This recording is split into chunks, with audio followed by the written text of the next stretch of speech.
আমি প্রবাসীতে এসেছি প্রথম আবুধাবিতে, 23 মাসে ক্যান্সেল হয়ে চলে গেছি বাংলাদেশে। আমার একটা মাইন্ড এসেছে চাকরি করে বড় লোক হওয়া সম্ভব না।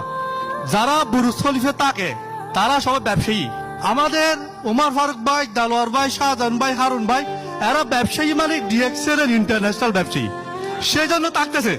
তো আমি ক্যান্সেল হয়ে যাওয়ার পরে আমি ভেজিটেবল মার্কেটে বিষয় নিয়ে আসলাম। আমার স্বপ্ন ছিল বিজনেস করে বড় লোক হবো, কিন্তু ব্যবসা করার সুযোগ কেউ দেয় না। হ্যালো, কিন্তু ডিএক্সএন মানুষকে দাওয়াত দিয়ে দিয়ে একজন অর্ডিনারি লেবারকে ইন্টারন্যাশনাল বিজনেসম্যান বানাইতেছে। আজকে আমি যখন 2015-তে আমাদের marketing, middle eastern marketing director, উনি বলতেছে তৈব ভাই থাইল্যান্ড যাওয়ার জন্য কোয়ালিফাই, আমার অভাব, কিভাবে থাইল্যান্ড যাব স্বপ্নও ভাবি নেই, কিন্তু বলতেছে ডিএক্সএন বিজনেসে কিভাবে ডিএক্সএন বিজনেস করে আমি থাইল্যান্ড গেছি ফ্রিতে, ইউরোপ কোয়ালিফাই হয়েছি ডিএক্সএন বিজনেস করে।